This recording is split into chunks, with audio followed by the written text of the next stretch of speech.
Welcome back. This is Economic Update. I'm Richard Wolff with my guest today, Chris Hedges. And picking up where we left off, let me ask Chris if he might give us a glimpse of the book he's now working on at the same time that he focuses on something I know on many people's mind, and that is, given the austerity, given the crisis, given the ugliness of the bailouts going to so few, given the fact that the so-called recovery is really about the stock market and the rich and leaving everybody else behind. Tell us from where you sit, given what you've just said about the media, what are the chances for a kind of movement from below, at least say as strong as what happened in the 1930s with the CIO, the socialists and the communists? But how would it look today? Where can it come from? And how do you see Occupy Wall Street in relationship to any of that? Well, when Joe and I wrote Days of Destruction, Days of Revolt, the title was always Days of Destruction, Days of Revolt. And when I write a book, the next book tends to come out of the last book. So Days of Destruction, Days of Revolt came out of Death of the Liberal Class, which was the collapse of the pillars of the liberal establishment, the press, the liberal church, which I come out of. I'm a seminary graduate. The Democratic Party, labor, culture, which has been destroyed. And Chomsky's critique, I think, of the function of the liberal class is correct. It's a safety valve. It acts to adjust the system, to ameliorate the suffering from below, so that when Conrad Black writes his biography of Roosevelt, he says that Roosevelt's greatest achievement is that he saved capitalism. That's what the liberal class does in a capitalist democracy, while at the same time creating the parameters by which acceptable critique is permissible. So that you can never critique the virtues of the system or the leaders. You can say, well, Vietnam, as Schlesinger did, Vietnam failed, but it was, built on good intentions. That's acceptable. We just lost Tony Lewis, who I knew and I liked Tony, but he did the same, had the same function. When you stepped outside that and you said, no, Vietnam or Iraq, Afghanistan is part of a long continuum of the use of reprehensible forms of violence, whether it's in the Philippines, whether it's in Cuba, whether it's in the Dominican Republic, to further the interests of the capital class. And I just, let me just personally throw in an aside. My family's been here a very long time. We founded East Hampton, New York in 1633, and branches of my family became very wealthy. And they became very wealthy because after the conquest of Cuba in 1898, because they were part of the oligarchic elite, they went in there and carved up the Hedges family. I'm not directly descended from them, but they're part of the clan. They were the largest landowners in Cuba. But it's a window into how that system works, how empire works. And so when you begin that kind of critique, as Howard Zinn did, then you're immediately shut down. And the people who shut you down are the liberal elite, because that's their job. That's how they get tenure-track positions. That's how they get fancy awards. That's how they get grants. That's how they get endowments. And that's how they become morally bankrupt. And so the liberal class is gone. The corporate state, in its myopia, destroyed it, which was very foolish of them. Yes. Because that was the mechanism by which they could make incremental or piecemeal reform possible. Now the mechanism's broken. Now corporations can commodify everything, including the natural world, which they are very rapidly destroying in the name of their quarterly profit. And so, because there are no limits, because as Marx understood, unfettered capitalism is a revolutionary force, which is Marx. Better not talk about Marx in front of you, so you can correct my understanding of Marx later. But it has built within it that quality of self-annihilation. Absolutely. Because there are no self-imposed limits. So 40% of the summer Arctic sea ice melts, and it's a business opportunity for Shell. That's right. It's the death throes of the planet. It's insane. It's like we're all in Herman Melville's Moby Dick, we're all on the Pequod, and Ahab's in charge. And Stubb and Starbuck and Flask, they all know that it's suicide, and they don't stop. That's really where we are. So what are the chances in that scenario? It means that the ruling class always determines the configuration of rebellion, of response. If and you see it in column after column, Paul Krugman pleading for a rational response to the economic crisis. Right. I saw Paul. I said, what if the elite can't respond rationally? I mean, you are appealing to a system that I don't believe has the capacity to respond rationally. And his answer was, it doesn't matter. Climate change is going to get us anyway. So you have a situation where if you wanted to blunt a movement rationally, then that would have been a moratorium on foreclosures and bank repossessions. It would have been a forgiveness of student debt. It would have been universal health care. And it would have been a serious, $1 trillion something jobs program, especially targeted. Federal jobs. Right, at people under the age of 25. That would have been rational. And a parallel to what was done in the 30s when the pressure came. And that would have broken any kind of unrest. But the corporate state is so unplugged from the reality. And remember, these people, when you earn that kind of money, you don't live in America. I think a New Yorker writer called it Richistan. You don't fly commercial jets. The only service people working class people you ever meet are bowing and scraping around you because they want to make sure they can continue to work in your garden or drive your car. And so you get this elite that in psychological, intellectual, and emotional terms live in the equivalent of the Forbidden City or Versailles. They don't know what's going on. They have not a clue. And that's very dangerous because they push and push and push until there is. So I know something's coming. And Occupy was the first, and I was very involved in Occupy, and we can critique Occupy, but I was a great supporter of it. The Occupy was the emergence of that expression.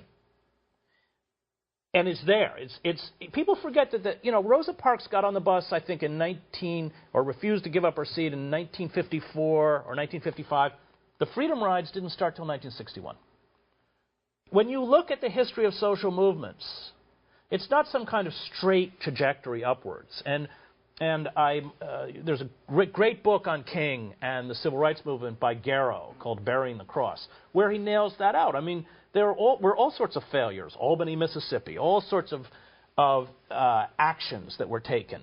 And the Black Power movement at the end, I mean, King was a very lonely figure, like Malcolm. And so the idea that, it's just one success after another shows an utter misunderstanding of how social movements work. It is the ruling class that will always determine whether or not there will be revolt. And when the ruling class, as ours is as corrupt, decayed, and distant from the majority of the population, then it becomes very volatile. So something's coming. And I've covered movements. I covered the revolutions in Eastern Europe, East Germany, Czechoslovakia, Romania. I covered the street demonstrations that brought down Slobodan Milosevic. I covered both of the Palestinian uprisings or Intifada. And having just spent 2 years in literally the poorest pockets of the United States, as a reporter, something's coming. But what sets it off? It's usually very banal and unpredictable. So who would have imagined those people setting up tents in Zuccotti Park would do it? You never know. Can you, and I know it's an act of imagination, but precisely because of your experience, give us your imaginary of how this might unfold here. Well, something will happen that will tip the balance, and it will be probably completely mundane. It will be, an elderly woman in Utah is about to be foreclosed from her home and commit suicide, or something. I mean, it will be something minor. And people will just say, that's enough. All the accumulated things they've seen and heard. Yes, it's that spark. It's like the Palestinian uprising. It was caused by a traffic accident, the first one, where there were day workers. They were hit by a truck. 7 of them. The PLO didn't know it was coming. Nobody knew it was coming. I mean, I always tell the story of being in Leipzig on November 9th, 1989, with the leaders of the East German opposition. And they said, maybe within a year, we will have free passage back and forth across the Berlin Wall. Within a few hours, the Berlin Wall, as an impediment to human traffic, did not exist. Even they don't know. When I covered all the demonstrations that brought down Milosevic, I knew Djindjic, I knew all those guys, Draskovic. I'd be up in the back room before they'd walk out on the balcony with 100,000 people. They were frantic. Once those movements begin, you're hanging on by the tail. They have a kind of life force of their own. And so because the ruling elite, will keep, in essence, harvesting the country, everything. I mean, nothing's sacrosanct anymore. They want everything. Why do hedge fund managers want to go into inner city neighborhoods? Because the government spends about $600 billion on education. They want it, and they'll get it, just like they want the Social Security money. And they know no limits. And because they know no limits, eventually, you keep jabbing people with a stick. But what will it look like? And let's not forget that there are very powerful proto-fascist movements in this country that are violent. The lunatic fringe of the Republican Party, maybe the whole party has gone lunatic, the Tea Party, the militia, and that, in essence, what we live under is a system of political paralysis, an inability on the part of government to function, at least on behalf of the citizenry. Right. And that creates a situation where, and it's one of the reasons why I supported Nader. I wrote many of Nader's policy speeches for him in 2008 and, voted for him and voted for the Green Party, because what happens is and I saw this in Yugoslavia, with the breakdown of Yugoslavia, and the war in Yugoslavia was caused by the economic meltdown of Yugoslavia. It had nothing to do with ancient ethnic hatreds. Those are just used, what Freud calls the narcissism of minor difference. What happens is that you have self-identified liberals like Obama, who's not a liberal in any traditional sense at all, nor was Clinton. They speak in that feel your pain language, but have utterly betrayed the core values of liberal capitalist democracy. And so what happens is the longer the paralysis continues, the more the rage grows. And when these people, the center, are discredited, unfortunately, and we saw this in Weimar, is that what happens is that the values they purport to represent are also rejected. And that's my fear, that those of us who don't care about those values have failed to stand up for them, as the liberal class has, by supporting Clinton, who made war on the working class, as has Obama, that these proto-fascist movements are easily recruited and funded by the most retrograde elements of American capitalism, the Koch brothers and others. And they do what fascist movements do. They speak in the language of violence. They channel a legitimate sense of rage and betrayal towards the vulnerable. Muslims, undocumented workers, homosexuals, intellectuals, liberals, feminists, a very long list of people they hate.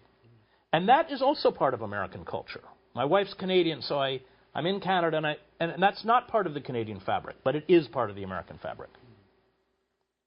As a final, because we're running out of time, as a final thing, so am I reading you right, that we have a peculiar irony?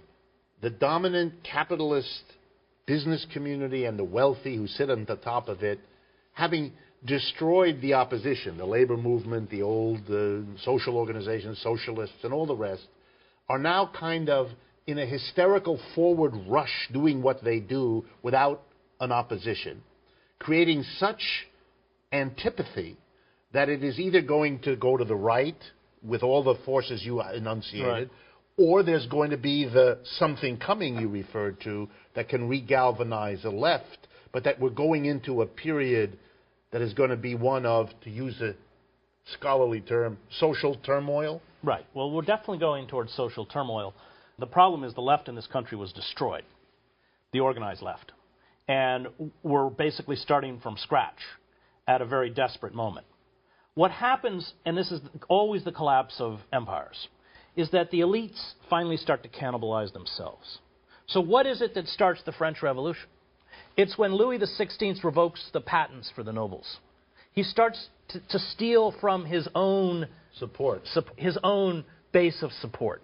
Right. And you see that with the corporate state by defrauding shareholders. You see it with Lehman Brothers, where a guy like Fuld, for personal profit, and he's worth a few $100 million, will trash his entire company and bring it down. And that process creates within the ruling elite tremendous amounts of cynicism, where you have an acceleration of just trying to steal as much as fast as you can on the way out the door. Before it disappears. Right, and that's where we are. And I, unfortunately got a scholarship to a lot of fancy schools, including prep schools, so I had to grow up with these rich bastards. And I know them. I know them on Wall Street, people who work for BlackRock and everywhere else. And that's what they're doing. They're stealing as much as fast as they can on the way out the door. So, we who care about an open society are at a severe disadvantage because, and that's another show, the whole psychosis of permanent war, starting with Woodrow Wilson in World War I, afterwards, in the name of anti-communism, all of our movements were destroyed. Our liberal institutions, universities were disemboweled.